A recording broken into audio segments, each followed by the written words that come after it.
Mantan pekerja migran Indonesia, Cupang mengajak masyarakat Indonesia, khususnya warga Banten, untuk tidak takut bekerja di luar negeri.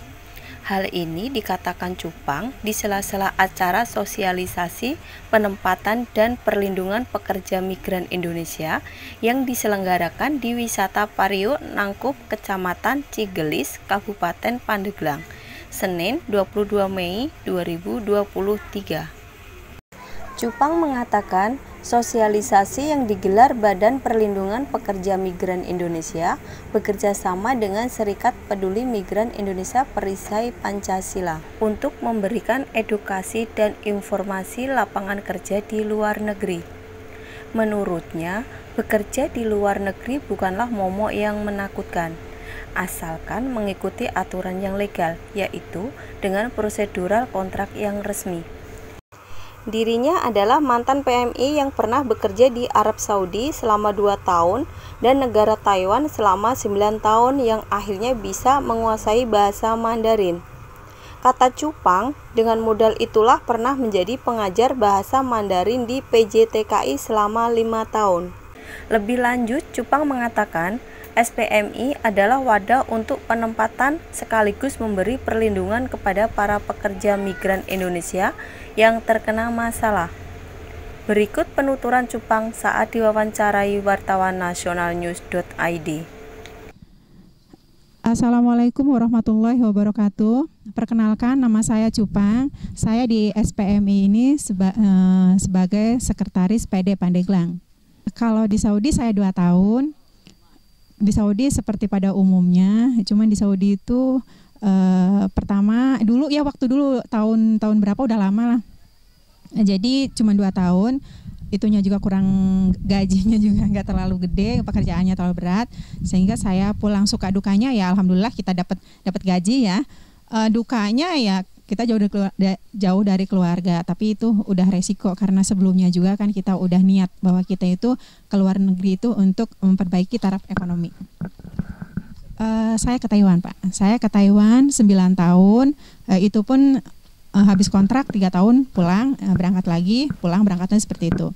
Dan selama 3 tahun itu saya tidak pernah ganti majikan, kecuali majikan saya itu karena saya di sana itu sebagai merawat jompo. Jadi kalau jompo yang saya rawat meninggal baru saya ganti. Kalau jompo saya nggak meninggal saya masih bertahan di situ.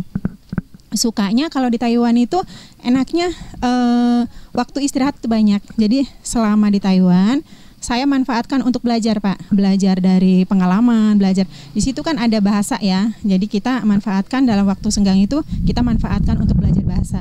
Alhamdulillah setelah pulang dari Taiwan saya ada manfaatnya. Kemudian saya ngajar menjadi struktur bahasa Mandarin di PJTKI. Alhamdulillah saya ngajar sampai 5 tahun, Pak. Saya berhenti karena ada kegiatan, akhirnya saya berhenti mengajar. Seperti itu.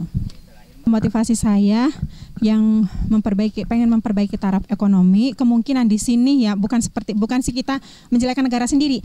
Kemungkinan di sini karena mungkin faktor usia atau faktor pendidikan, kita cari kerjaan susah.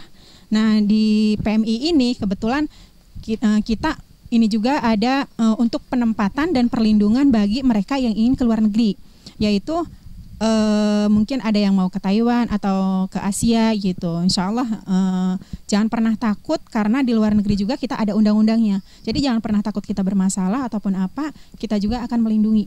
Karena di sini kita itu SPM itu singkatan dari Serikat Peduli Migran Indonesia. Jadi siapapun migran yang di sana kita peduli, entah itu dapat masalah atau kerja tidak sesuai jobnya atau seperti apa, kita bisa bantu. Makanya untuk semua kawan-kawan yang pengen memperbaiki taraf ekonomi, misal di sini karena faktor kita mentoknya ke pendidikan dan usia, silahkan bisa daftarkan ke kami SPMI. Insya Allah perlindungannya terjaga karena kita SPMI itu peduli kepada migran Indonesia. Syarat-syarat untuk menjadi PMI, pertama niat. Kalau kita nggak niat mungkin kita kabur, Pak, nggak, kita mental ya, Pak ya. Pertama niat, kemudian sehat jasmani dan rohani, badannya, kesehatannya. Kedua ada izin dari orang tua ataupun suami. Ketiga ya siap bekerja. Seperti itu. Kalau untuk dokumen, kelengkapan dokumen dan lain sebagainya itu ada prosesnya. Harus legal, tidak boleh ilegal. Kalau ilegal kita tidak bisa bantu karena yang ilegal itu tidak jelas, Pak. Tidak jelas prosesnya di mana, yang penempatannya siapa. Nanti kita seandainya orang kan tidak mulus saja ya Pak ya. Seandainya kita menemukan permasalahan, itu nantinya tidak, kita itu bingung mau itunya itu di mana gitu, PT penempatan kita di mana kan kita nggak tahu karena itu ilegal. Tapi kalau legal sebelum berangkat kita itu udah jelas prosesnya siapa, yang membawanya siapa, itunya siapa. Jadi seandainya kita menemukan masalah bukan berarti masalah ini ya masalah mungkin kerjaan tidak sesuai job atau habis kontrak pengen pulang tidak bisa pulang karena majikan menahan, itu kita bisa bantu. Itu karena jelas karena kita itu legal. Seperti itu Pak. Makasih Bapak. Assalamualaikum warahmatullahi wabarakatuh. Demikian National News melaporkan dari Pandeglang, Banten.